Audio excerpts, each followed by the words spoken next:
नमस्कार बच्चों, आप कैसे हैं? तो आप अच्छे होंगे और आप अपने एग्ज़ाम बिहार बोर्ड 2026 की तैयारी में लगे होंगे।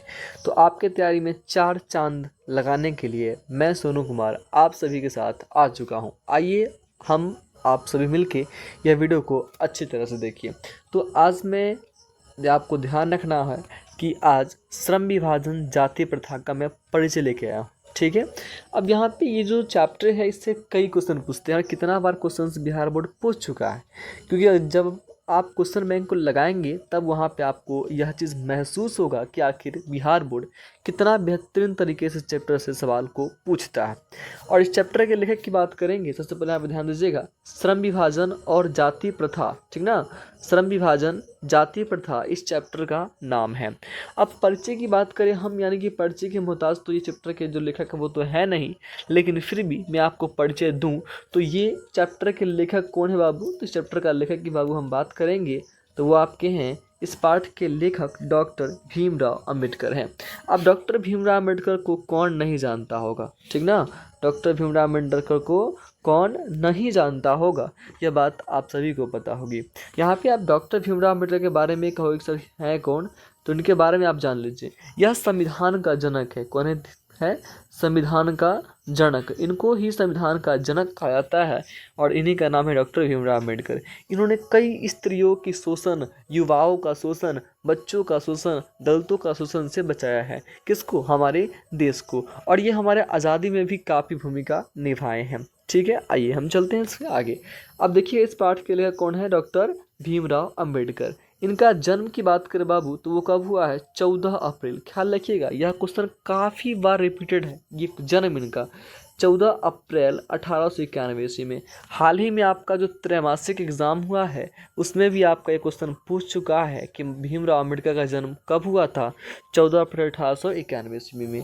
इसके बाद अगर मान लीजिए क्वेश्चन पूछ चुका है तो अब क्या चांसेस बनता है पूछने का? यहाँ पे यह पूछने का आखिर उनका किस जिला में, अगर आपको जिला की बात करें कि उनका किस जिला में जन्म हुआ तो आप ध्यान रखिएगा महू में। और किस राज्य की बात करेगा तो वो कौन सा राज्य है? वो है मध्य प्रदेश। यानी कि डॉक्टर भीमराव अम्बेडकर का जन्म कहाँ हुआ था? तो महू मध्य प्रदेश में। इसके बाद एक क्वेश्चन आता है कि आखिर इनका जन्म किस परिवार में हुआ?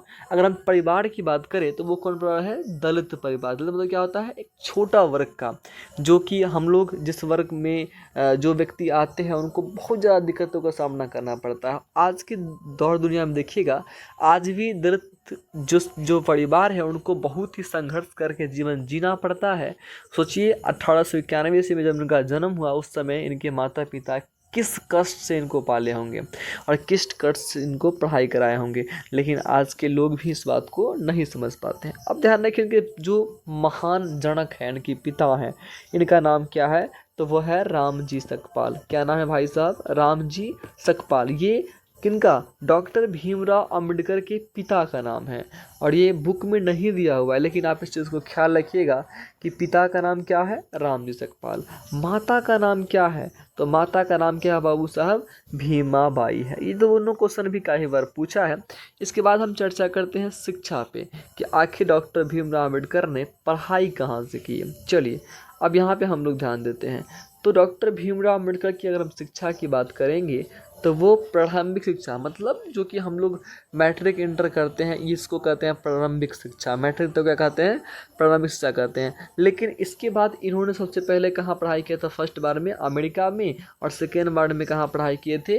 लंदन में। अब देखिएगा आप लोग, यह जो पढ़ाई किए लंदन, यानी कि लंदन के किस शहर में?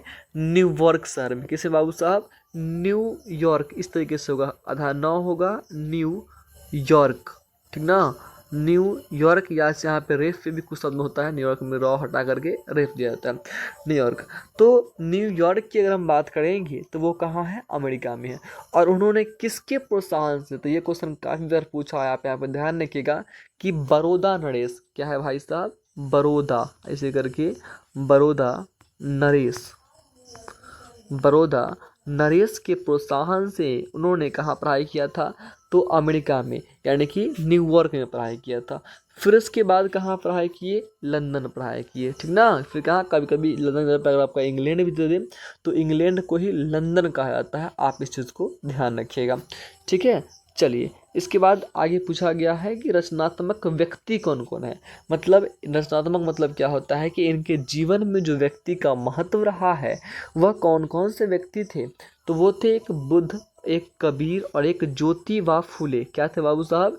एक बुद्ध थे, एक कबीर थे और एक क्या थे? ज्योतिबा फूले। अगर आपसे पूछे कि डॉक्टर भीमराव अम्बेडकर के रचनात्मक कितने व्यक्ति थे, तो वो आंसर रखिएगा या 3 व्यक्ति थे। अगर आपसे नाम पूछे तो वो बोलिएगा एक बुद्ध, एक कबीर और एक ज्योतिबा फूले। ये 3 व्यक्ति थे, ठीक ना। और इन्होंने कई काम किया, जैसे कि अपने देश में वकालत का काम किए थे और बहुत सारा काम किया है। लेकिन जो एग्ज़ाम के पॉइंट ऑफ व्यू से सही होता है हम लोग आपको वही चीज़ करवाते हैं, क्योंकि अब आपका समय है एग्ज़ाम की तैयारी करने वाली।